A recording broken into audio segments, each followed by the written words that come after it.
welcome back to another video over here today on SCS Combat, and today I'm going to give you my main card predictions for UFC 320. Ankalaev vs Pereira, the rematch for the UFC light heavyweight title, going down this weekend, and the undercard is absolutely stacked from start to finish. So starting off, just quick run through here from these couple. Magomed Ankalaev taking on Joe Pyfer.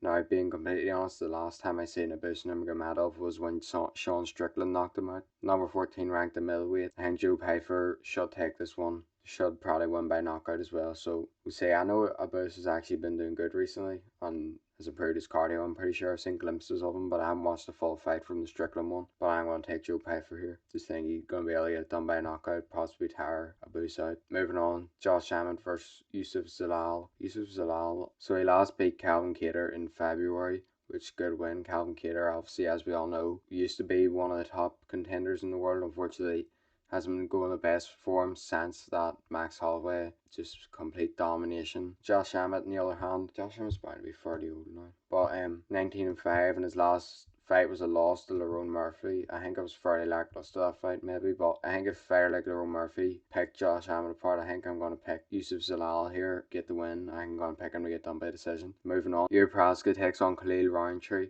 Now, I mean, this is one of the fights. This is right before the co-main event, and this fight is insane. Khalil Rountree Jr. and Yuri Prochazka both coming off wins over Jamal Hill, who's obviously been on the down a bit, but you can't forget he was the world champion at one point, and the fact that these two made him look made the performances look as easy as they did, it's only credit to them. Khalil has that Muay Thai kind of style.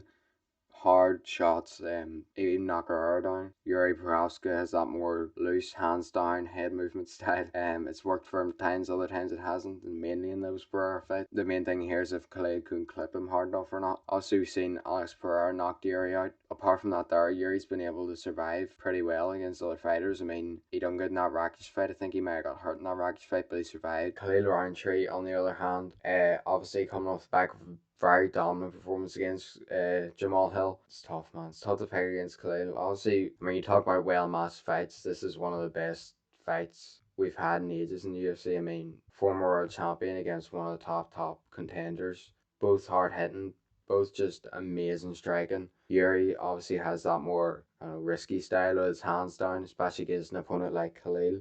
I think there'll be a knockout here. I think if Khalil gets it done, it'll be by a knockout. I think Yuri could possibly get it done by knockout as well, but lane decision on him maybe. We'll put his head movement on the line one more time. We'll change my pick. We'll go with Yuri. It's really close, really hard to pick this one because Khalil obviously has the ability to hit Yuri the same way Pereira could, with just maybe like a head kick or something that he doesn't see. But Yuri, on the other hand, he just has that elusiveness that could also cause Khalil problems, which is obviously part of the risk for him as well. But moving on to our co-main event, the most dominant champion possibly in the sport, obviously him and Pantoja. Merab Dvalishvili takes on Corey Sandhagen. Now, Corey Sandhagen been about for a while now. Last one against Figueiredo in round 2. I think that was when he popped Figueiredo's knee. That was an interesting one. Lost that fight to Umar. It was a good fight. Then he beat Font before that. Sandhagen's obviously worked himself into the position now to get the title shot. See, 8 wins by knockout, 3 wins by submission, and 6 first round finishes.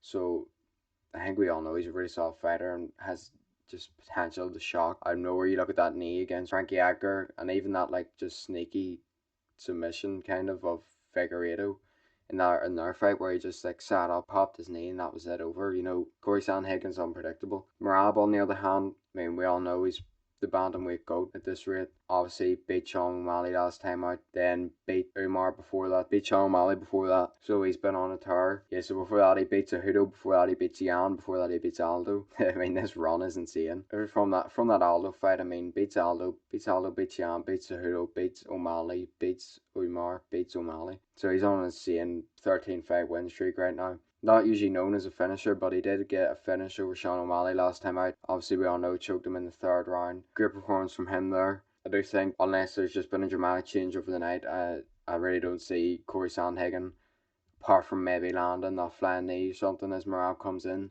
I don't really see him being able to beat Merab here, so I'm picking Merab. A bit shorter of a pick here, but I do feel like it's slightly more easy to pick because look at the run Merab's been on compared to the run Corey's been on. Merab's looking unstoppable right now, if we're being honest.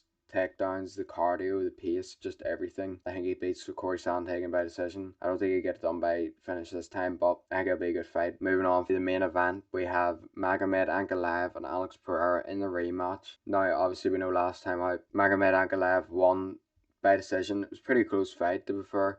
Don't really feel that's talked about much, but it was close.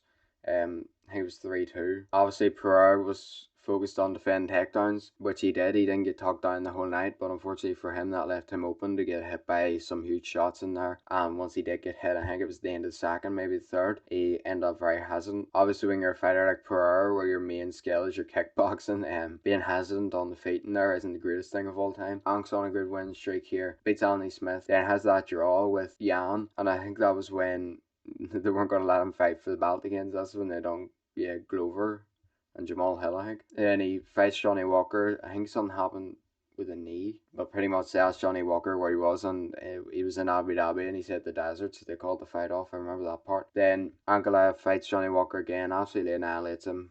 No debate there, knocks him out. Fights Rakic, beats him. Don't think people, I think that fight was a bit lackluster from my memory.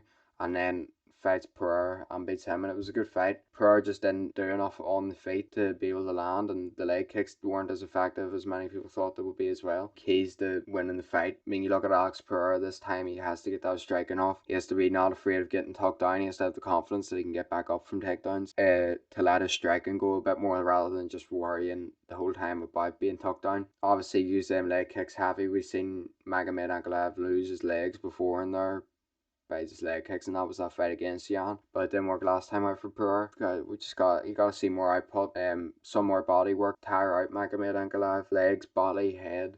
You seen in that fight with Khalil Roundtree that Pereira has some of the best body shots, combinations, body, head, and that's how he ended up getting Khalil out of there. He broke him down. He wasn't going away with headshots, so he took him to the body, and that was enough to put him away. So that's the keys to victory for Pereira. Magomed Ankalaev, on the other hand, same as last time, try and get him to focus on the takedowns, to be more wary of his striking on the feet, to try and make him more hesitant, and from that point on, use your feints in the takedowns to shoot right hands over the top to possibly stun him and get him out of there. Avoid the leg kicks and possibly obviously implement your wrestling, because we didn't see that at all last time. He didn't get the takedowns at all. Pereira defended them. Magomed Ankalaev has more of his game to get going, and so does Pereira. Magomed Ankalaev couldn't show off his wrestling, couldn't get any takedowns, and Alex Pereira couldn't get any striking in. There's definitely potential for this fight to be way better than the last one. There's more potential for Alex Pereira to show more as well. Can he get up off the ground? Can he maybe show submission threat from the ground? Can he land some huge shots from his back? Can he maintain his confidence while being on the ground to get back up and then to go and throw more? Because if he gets tucked down and then immediately goes hesitant because he's waiting for takedowns, it's over and he'll probably get knocked out. You see here, takedown defense for Alex Pereira is pretty good, 79% takedown defense. Significant strikes by target, 302 to the head, 176 to the body. So, let's be honest, body work here is key. The leg work here is key from Alex Pereira. Pretty much just all about getting that kickboxing back into play. We've seen these two fighters going back and forth in pretty funny transaction because they were both using Google Translate to translate from like English to Russian to Brazilian, and it was just kind of back and forth Google Translate. Does Alex Pereira get the title back? That's the question. This fight, Alex Pereira has to knock him out. He has to be more confident in the fight. I believe if that department of his game, which is pretty much his only part of his game, is shut down, that it's over, and I don't think Magomed Ankalaev will go to a decision with him this time. I think he'll be able to get Alex Pereira out of there. Alright, so does Alex Pereira get his title back? In my opinion, no. I think Magomed Ankalaev is probably going to retain the title here. Probably defeat Alex Pereira, then go on to take on Carlos Ulberg. I just think the way it went last time out, he just wasn't able to get the striking off on the feet, and a lot of times he actually got outstruck in that fight. Is it possible he wins 100%? He could definitely land that knockout shot. Obviously one of the hardest hitters the UFC's seen in a while. Got some of the best striking. Magomed has to be sharp here. I just think the takedown threat overall was enough to neutralise his striking and then damage his confidence enough to where Magomed was able to outstrike him, and I think that could happen again. So that is my picks for UFC 320 going down this weekend. The T-Mobile Arena, Las Vegas. Check it out. Should be a good card. It's stacked completely. And next up, we have the return of Tom Aspinall. Check out my Paul Hughes versus Usman Nurmagomedov prediction video as well. And subscribe, like, follow Twitter, Instagram, TikTok, all that stuff for more.